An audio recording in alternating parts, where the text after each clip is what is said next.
Hello, this is Wes Bridle, and this is another Kingdom Calling Economic Update video. This video is going to focus on what's going on in the U.S. economy. I also throw in just interesting things that I come across in the news. All these videos, though, are short-term updates of what's been going on recently, and they follow up to the Coming Storm video, which gives you a big picture idea of what's going on in the world. We put that video out 2 years ago, and if you haven't seen it, you really should, because it talks about just the big picture that you should be prepared for. So let me jump into it. U.S. General Keith Alexander is in charge of cyber warfare for the United States, and he said the U.S. is very vulnerable to attack for a takedown of infrastructure. So if you think about like the power grids are all interconnected, and it's supposedly it'd be very easy for a terrorist to just take that out and have us be out of power for a very long time. And apparently things like that can be, and not just that, but all sorts of things, because we're such a computerized world, that can be done, through the internet. So that's just kind of crazy to think about, and the guy in charge of it for the U.S. is very vulnerable to that. TSA creator says that he believes that the U.S. should dismantle and privatize it. So this is the guy that came up with it, and he thinks it's a bad thing. He's shocked the program was hijacked by bureaucrats. What kind of an idiot is he? I mean, this stuff happens all the time in politics. It's often the Republicans, because the Republicans supposedly stand for one thing, but in reality, they rarely do. And so they see a danger, they come up with a lot of bureaucratic mess, and he thought he's got the perfect utopian bureaucratic mess that will not be damaged by the rules of nature and mankind that always intrude, but will be this perfect piece of legislation for us. Well, reality set in, and it's a tool for the government to harass the public, has no benefit for the public, but it is harmful. And now the guy who creates it sees this and doesn't want it, but it's not stuck there, it's not going anywhere. What did he think would happen in the first place? It's basic economics. It's basic human nature to understand that is exactly what would happen when he introduced it, and yet he still introduced it. Anyways, I just found that interesting. The guy who created it thinks it's a bad idea, but it's not going anywhere. Tax the rich. This is what they did at the beginning of the Great Depression. You hear more and more of this, the Occupy Wall Street crowd. If we just tax the rich, all our problems will be solved. They did this actually towards the beginning of the Great Depression, and all it did was help make the Great Depression much, much worse. They went from 25% tax rate to 63%, and the economy just got much, much worse.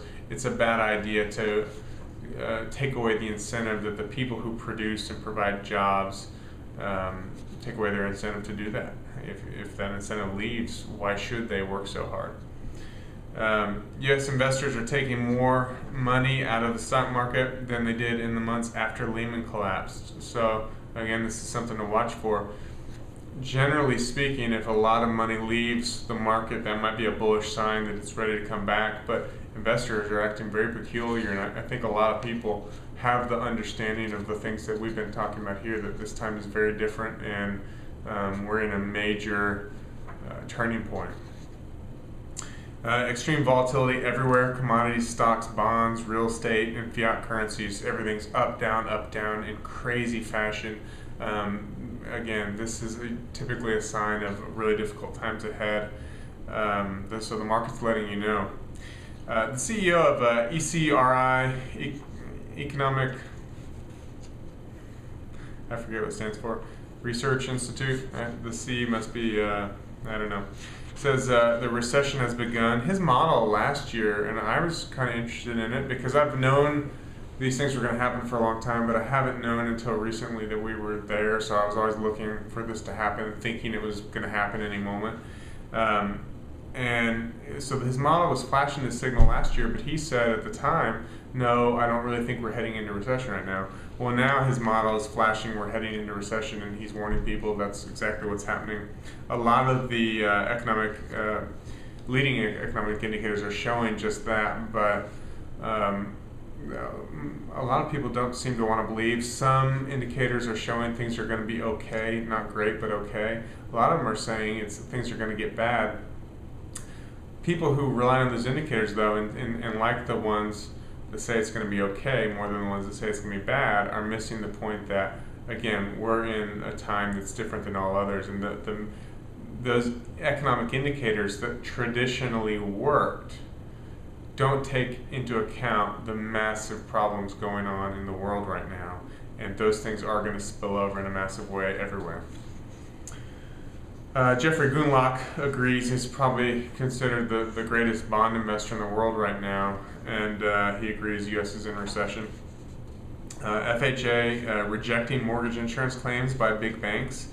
People are defaulting on the mortgages. The big banks are going back to FHA saying, you guarantee this, and FHA is saying no, and they can't afford the payouts. The banks can't afford it. People can't afford to pay the thing, so it's a mess out there.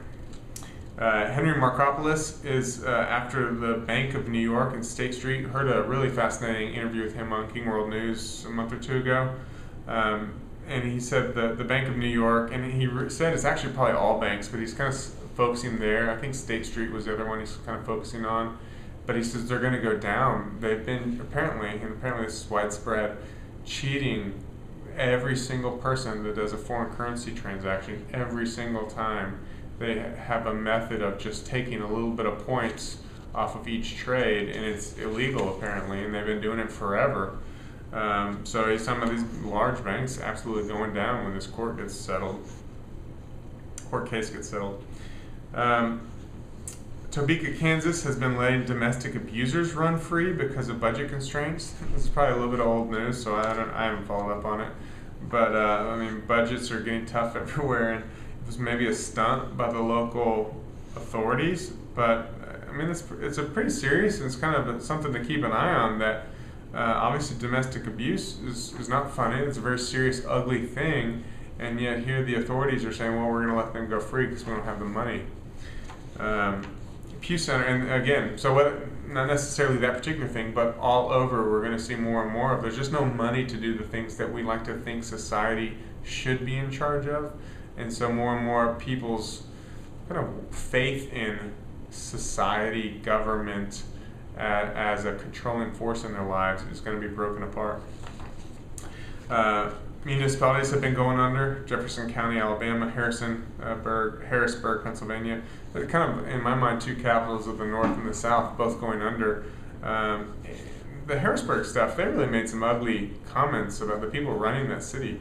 Well, it would be unconscionable for us to pay these bills that we owe when we don't have money for other stuff. Well, they promised to pay those bills. They made stupid decisions in both of those places. But they actually promised it, and now they're just defaulting. So we're going to see more and more defaulting everywhere. Detroit might be taken over by Michigan. So yeah, you see some serious default going on all over the country. Banks are beginning to take more foreclosure action. So for a while they were sitting and letting people go on in their house without paying mortgage payments, but now they're starting to move into foreclosure a lot more often. B of A has dumped $75 trillion in derivatives from Merrill's side of B of A. I put this in a newsletter out when it happened. It's a pretty serious deal, something like $75 trillion that Bank of America bought Merrill Lynch 2-3 years ago, and the derivatives have stayed on the Merrill Lynch side all that time. Well, no, Bank of America got downgraded. They start getting nervous. They realize they're going to go under.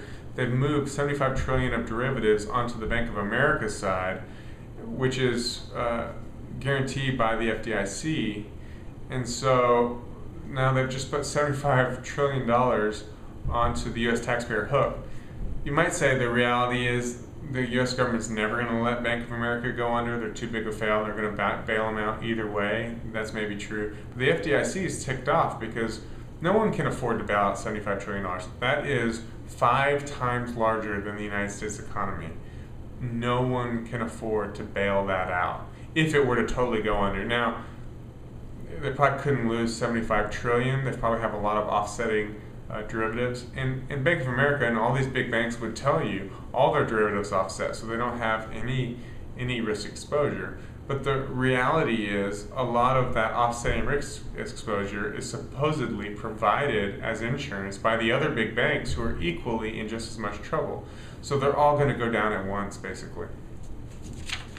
That's it for the part one. I'm going to do a part two on U.S. economic update. Again, I get kind of tired of the bad economic news sometimes. To some degree, it's interesting to watch, but I don't want to say a bunch of just ugly, bad news. It's not really a big deal to me because the Lord is working in these things, and so I'm really excited about what's going on. But from a purely economic sense, it's really ugly out there. So I hope you're preparing accordingly, and you're at peace with these things. Thank you for watching this video. I hope you enjoyed it. God bless you.